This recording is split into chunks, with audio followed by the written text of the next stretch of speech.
adalah tempat kita merasa nyaman, tempat di mana kita bisa melepas lelah. Rumah adalah tempat di mana cinta seharusnya tumbuh, di mana suami istri saling melengkapi seperti rumah yang penuh dengan harapan. Begitulah awal dari kisah mereka. Awalnya semuanya tampak sempurna. Suami yang penuh perhatian dan istri yang dengan setia menjaga rumah.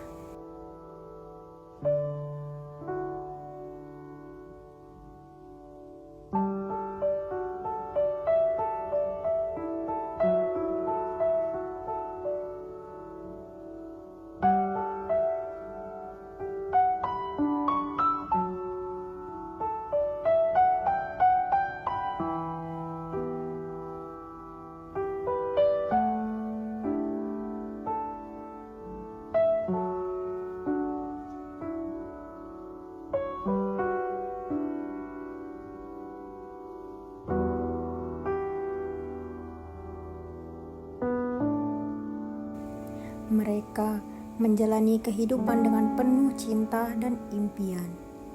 Hari-hari mereka diisi kebersamaan, tawa yang tak pernah habis, cinta yang tak pernah luntur.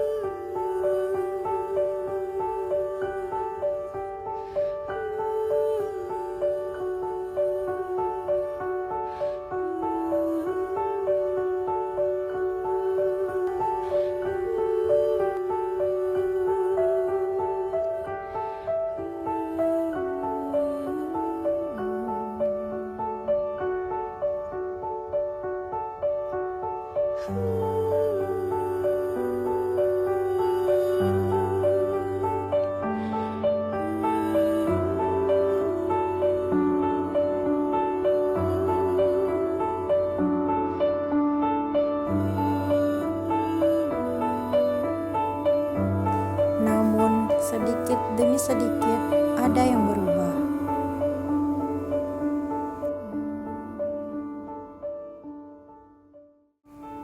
Tidak ada tanda-tanda yang besar, hanya sentuhan yang mulai hilang, kata-kata yang mulai kasar.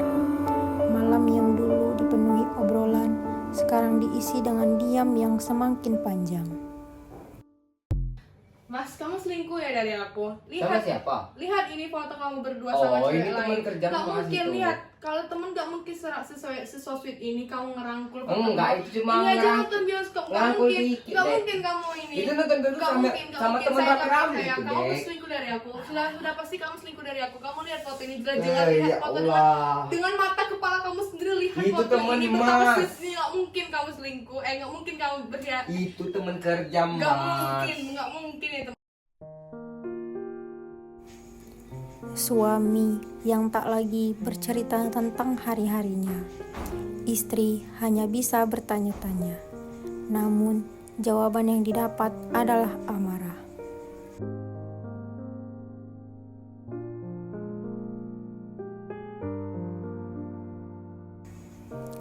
Lalu, datanglah perubahan yang lebih nyata. Ketika pertanyaan tak lagi bisa dijawab dengan kata-kata. Tangan yang dulu memeluk kini menjadi alat untuk melukai. Sebuah tamparan pertama yang tak pernah dibayangkan. Kemudian kata-kata menghina yang menggores hati.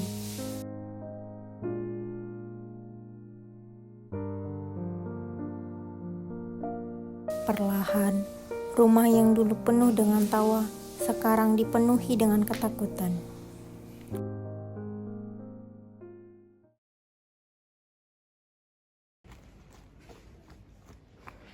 Bu, Ibu tahu nggak? Saya ada gosip baru loh. Kemarin katanya Ibu Ega itu di KDRT loh sama suaminya. Itu kapan, Bu? Kemarin ya? Saya nggak tahu, tapi saya dengar ada yang ngasih tahu ke saya kalau Ibu Ega itu di KDRT sama suaminya. Oke, kalau gitu kita harus lapor ke Pak RT. Ini biar masalahnya cepat selesai. Ayo, ayo, ayo, ayo. Assalamualaikum Pak RT. Waalaikumsalam. Ada apa nih Bu? Jadi kami mau melaporkan. Katanya kemarin Ibu Ega itu di KDRT sama suaminya. Waduh, itu gimana bisa kronologinya? Ibu Eganya nggak apa-apa? Saya juga nggak tahu Pak. Bagaimana kalau kita langsung saja ke rumah Ibu Ega biar kita tahu permasalahannya dan kita bisa selesaikan sama-sama. Boleh, boleh. Yuk kita langsung pagi aja ya. Pak, ayo. Rizkanya. Waduh. Masuk Pak RT. Oke, siap. Kenapa ini? Ini kenapa ini ceritanya? Ini gimana? Cek. Ini kenapa ini? Waduh, kronologinya kayak gimana? Emang ada permasalahan apa kalian? Dia memukul saya PRT karena dia selingkuh. Nggak ada Pak RT, itu teman kerja Pak RT. Bohong dia bohong. Mungkin di sini saya lihat ada sedikit miskomunikasi dari antara kalian berdua ya. Kalian itu adalah seorang pasangan suami istri berdua. Yang harusnya salah, yang kalian saat pernikahan tadi kalian sudah menjanjikan akan setia sehidup semati. Maka dari itu kalian harusnya lebih saling mengerti, saling pengertian antar pasangan. Gimana pasangan itu gimana sifatnya, pasangan yang ini gimana sifatnya. Dan harusnya kalian bisa itu untuk menyelesaikannya secara baik-baik, tidak dengan kekerasan. Ya Pak RT, begini ceritanya. Dia ini menuduh saya berselingkuh, padahal itu teman kerja saya. Bohong. Kamu bohong. Benar, itu teman selingkuh. Itu Tidak, teman Pak RT. kerja. Oke, udah cukup. Oke, mungkin emang di sini agak miskomunikasi ya. Boleh diceritakan dulu dengan baik-baik cara gimana kronologi mungkin pas ketemu gitu mungkin. Itu kan Pak RT, teman kerja saya kan. Ini apa namanya kronologinya. Jadi ceritanya itu saya lagi duduk kan.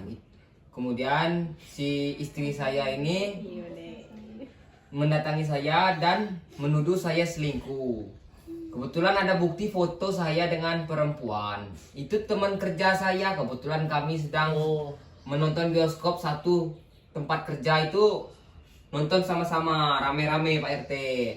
Dia langsung menuduh saya selingkuh Pak RT. Begitu ceritanya. Lalu dia emosi mendorong-dorong saya dan saya nggak sengaja, saya hilap RT memukul istri saya. Oke, gitu ya kronologinya. Dari saya dengar tadi sebenarnya dari pihak si ibu itu tidak mendengar kesaksian dulu dari si itu suaminya. Gimana sih suaminya, kronologinya gimana, ini kenapa bisa gini, harusnya didengar dulu Bu, harus dengar baik-baik.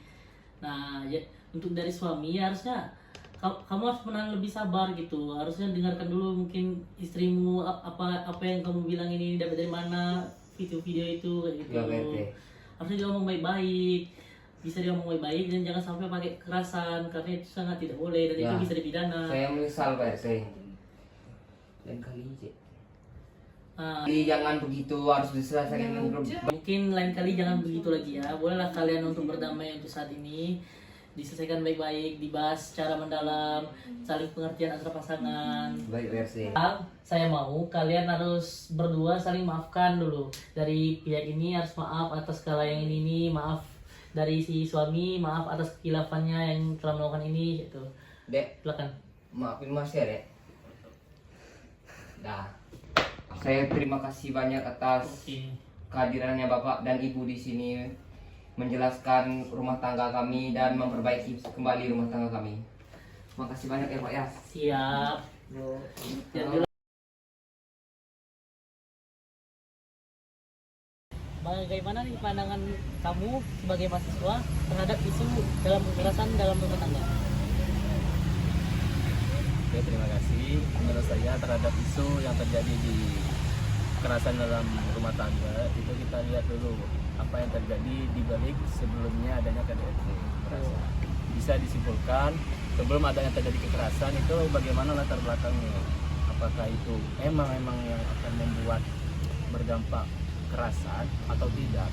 Seperti bagaimana kita tahu, secara global terjadinya kekerasan itu tidak itu secara keseluruhannya itu karena perselingkuhan, ya kan? Tapi dengan adanya perselingkuhan itu terjadi kekerasan itu bukanlah sebagai solusi kalau menurut saya. Karena kenapa? Karena kita bisa saling ngobrol dua mata. Kita bisa mencari solusi masing-masing pasangan juga bagaimana baiknya terhadap hubungan selanjutnya. Kalau kita melakukan kekerasan, itu namanya itu kita tidak memikirkan jangka panjang, terutama itu terhadap anak-anaknya. Itu kan bisa berdampak anak-anak menjadi broken home. Itu untuk jangka luasnya. Dan juga dengan adanya kita ngobrol satu sama lainnya untuk membahas hubungan ini supaya tidak terjadinya kekerasan, itu bisa dengan solusinya itu seperti saling memberi kepercayaan. Bisa juga misalnya kalau perempuannya yang selingkuh itu kan juga bisa untuk suaminya membuat peraturan yang lebih ketat lagi lah mungkin itu saja sih namanya. Oke, terima kasih Pak.